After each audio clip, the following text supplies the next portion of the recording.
What is up, guys? How you doing?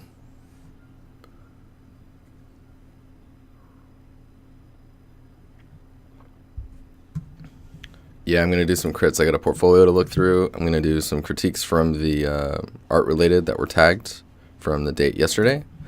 And then I will probably just be working on my temple scene. I don't know what part, but I'm going to be working on it.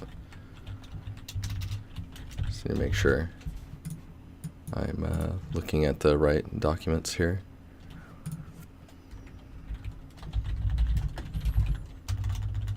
Oh, this song's awesome.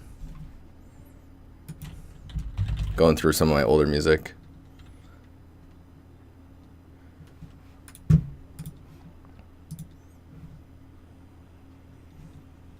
How you doing, Jam? Hey, Freezy. Hello, Knock. Reddington, Refu. Curzon.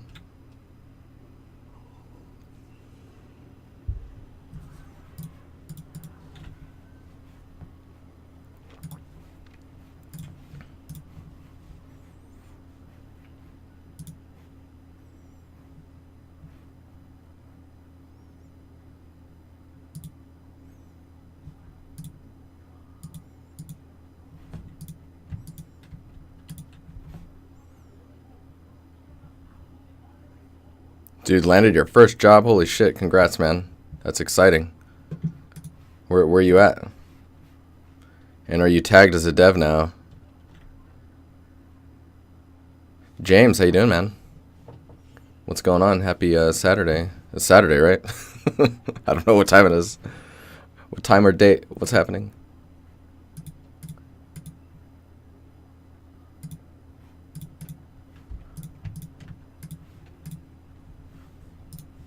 Oh, we also have a substance to look at that was sent. I requested to be sent to me.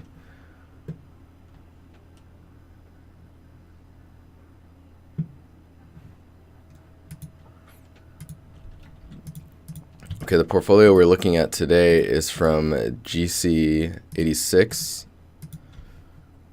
It's a small one. It's a small one, but it's good because we can focus on some specific stuff. You need to get tagged on Discord.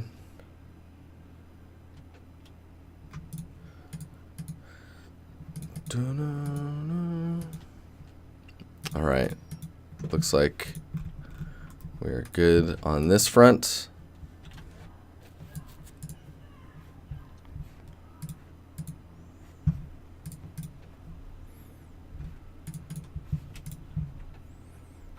Okay, so this portfolio is pretty small, right? But it's there nonetheless. GC86, I think, is what it was. Anywho, so this should be pretty quick, but it'll be a good one. So let's see if we can get some visuals. So let me know if volumes and stuff are all messed up or anything like that. It should be fine, but you never know. Oh, you got splash damage? Dude, nice. Discord name Shala.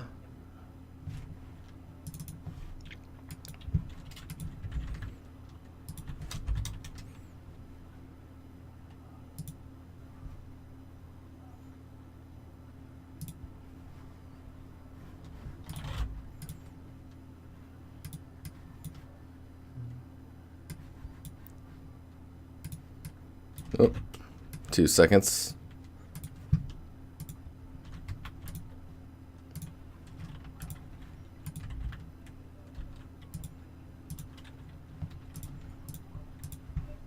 What's up, man? Hey, Leah, how you doing? Joe.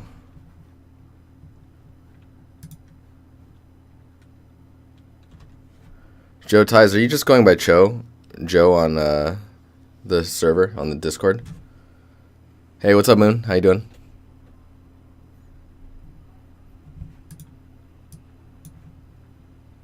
Why? Why is my eye itchy? Just to make sure I'm tagging the right person.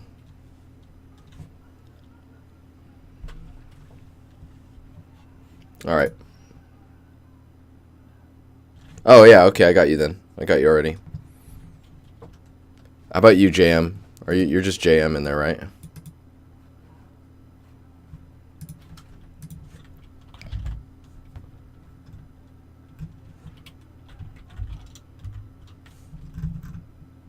There you is.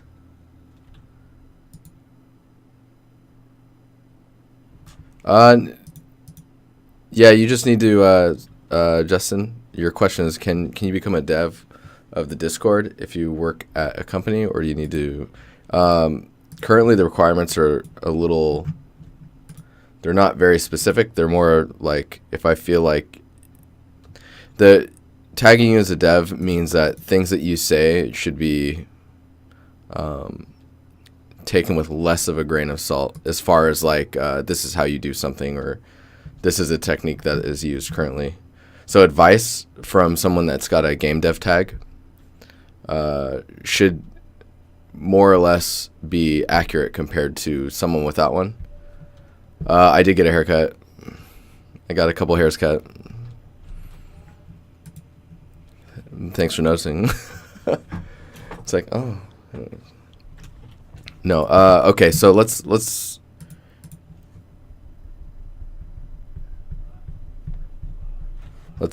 go through here. So as far as assets go, we've got, looks like 2 props. I really like the fact that the handles are these antlers. It's kind of cool. It's really interesting that the metal in the front, I always forget what that's called. Corrugated metal? I think it's corrugated metal. It's an interesting style choice. So as far as wood materials and stuff go, there you have a wood grain going on this stuff that's very like this one. The grain is going left to right. I'm gonna get the tablet. Oh no, where's the tablet?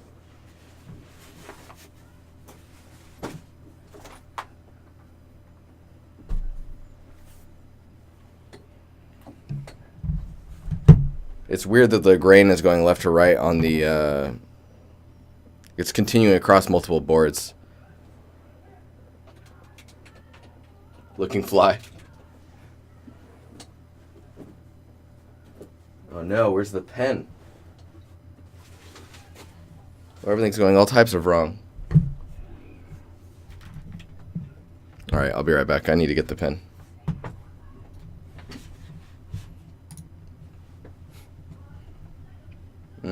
Enjoy the song. I'll be right back.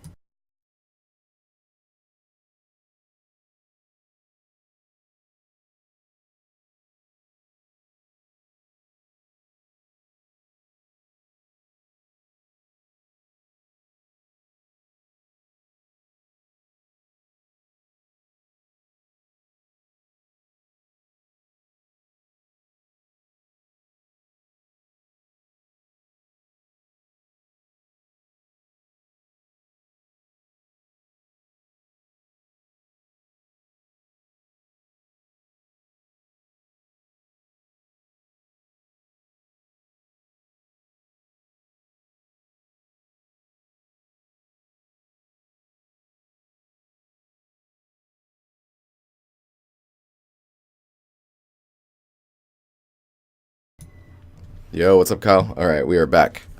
So, oh, the tablet's sideways too, or flipped. Left is right and right is left. There we go.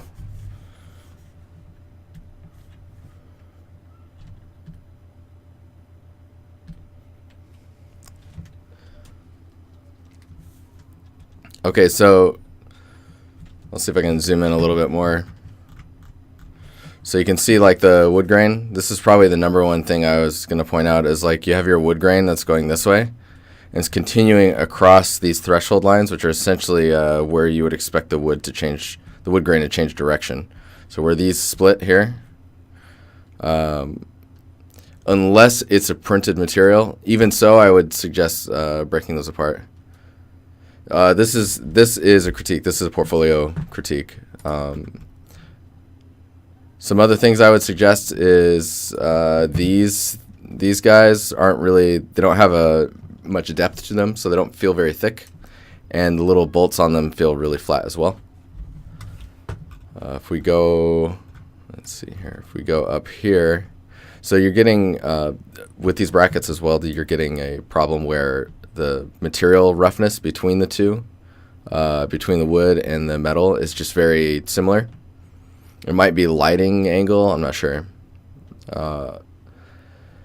The corrugated metal has a pattern that's you can see throughout the material. You can see it just kind of duplicates itself down the way. So like each bend is identical. Just you could take your, I'm not sure if it's a tileable mask or something, or you could take your tileable mask, and if it's tiling this way, you could tilt it like that direction and then tile it less, or find ways to break that pattern up. Make sure that the roughness value between this guy, this guy, this guy, and this guy are all in different ranges. And then the edge damage or aging on the edge of the wood is very uniform and clean, which is only highlighting the fact that what we're looking at is geometry, right? So like avoiding those details in such a uniform way will basically remove that look that you're getting of like almost like wireframe. The other thing is these panels, the little inset here, like where it's going from wood panel to wood panel to wood panel. The difference between those is very what's the word for it? It doesn't have a depth to it, so it almost feels like that those are like that fake crease. Like if you were to look from it from the side, it's like the panel's doing this, and instead of going in and then you have another panel going, it's doing this, which is like when you have fake wood paneling, and they try and simulate that look. That's what you're going for. Then nailed it. The top is really thin.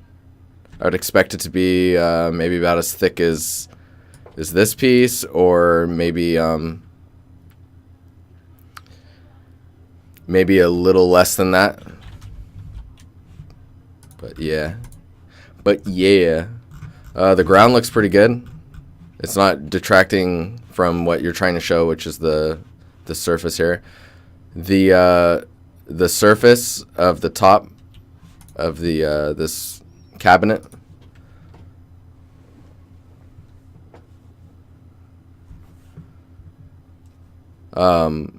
is very uniform in the roughness, so you're not like, see where there's that light area in the albedo, like having that instead of that in the albedo, putting that in your roughness would be really cool for getting like little nicks and breakup in the roughness, so that when you have this big reflective puddle coming from this guy, reflective puddle, you like that? It would have like a lot more play happening across the surface. This light, for example, is very like the dirtiness that's happening here looks like it's probably in the albedo or in the alpha, when it should probably be in the roughness or not so dark. Usually it would be like a dust, so it would be a lightning pass. There's, I guess, having a gap here might be okay depending on what the what it is, like how it was modeled or your reference. But having this guy actually look like he's lit, maybe having like a rod in here that's like full bright, and then having that diffusing out, then you get a really strong highlight somewhere down here on the wood, and then that would diffuse outward like this.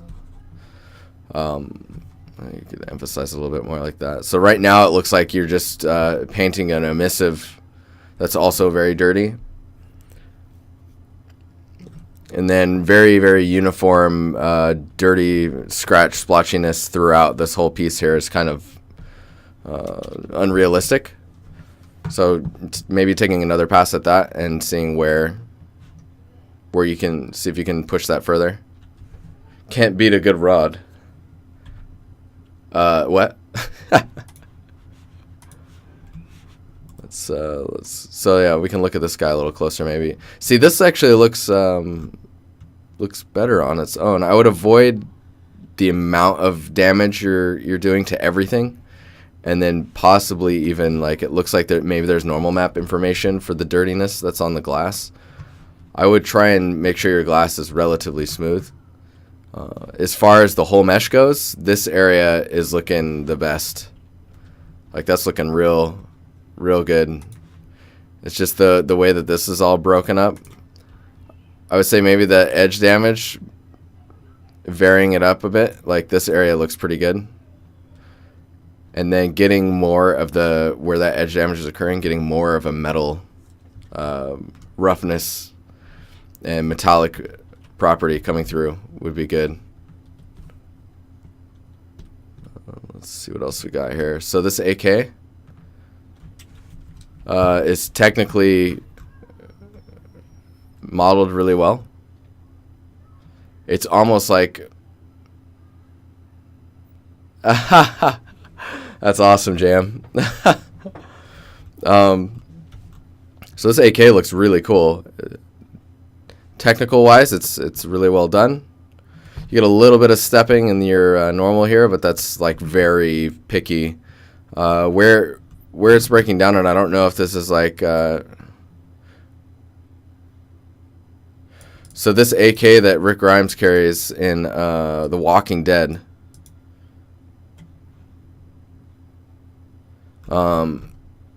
If you're gonna go for that, it sounds like the only difference is that the buttstock is different, and the pistol grip has a wooden texture.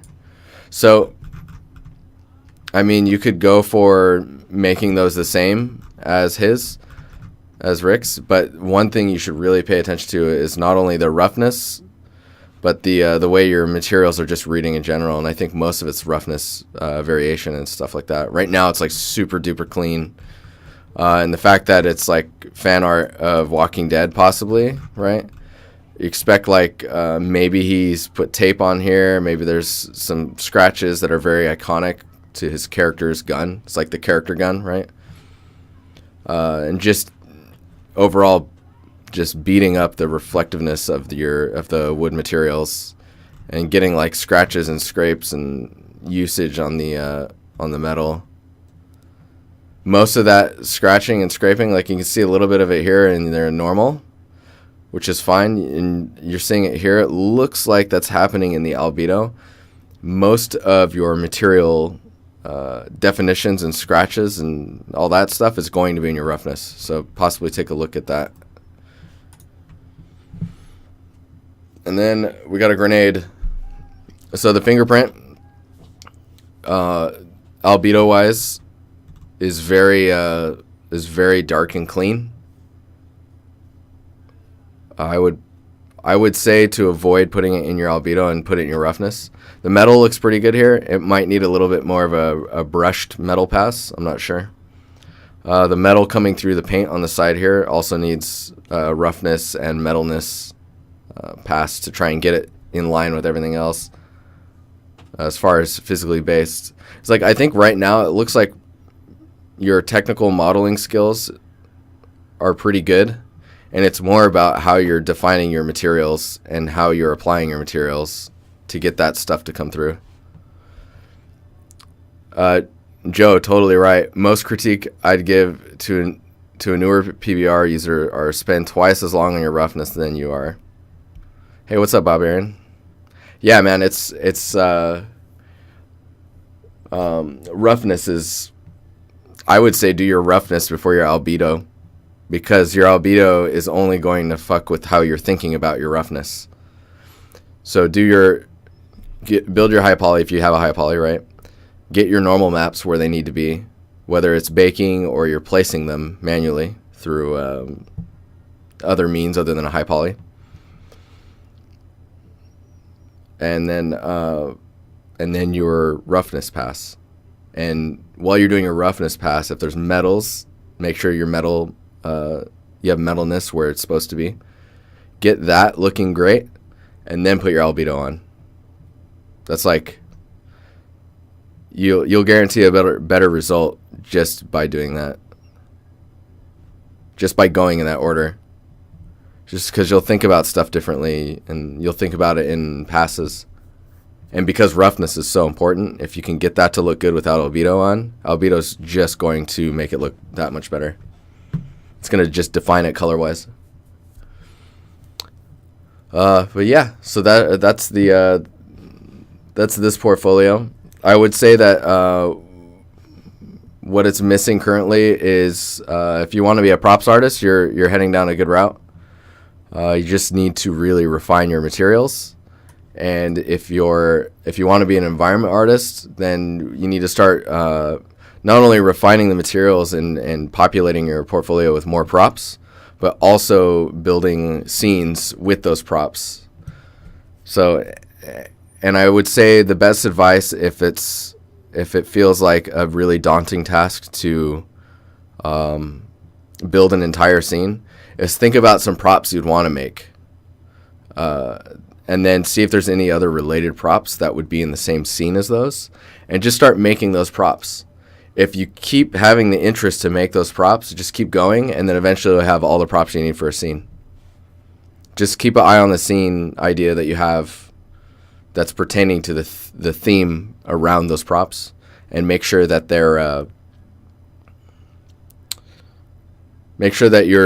you're enjoying yourself. Like, if you're not having fun, then don't force it, right? Anyways, cool. Okay, I'm going to switch over, and then we're going to look at a substance. And then we will switch from that over to the Discord. We'll critique some stuff through there, and then I'll work on my own stuff for a little while. Drink a shit ton of coffee. Dude, I downed a Noco energy drink, so I should be okay. Those things are like having 4 cups of coffee. All right, be right back.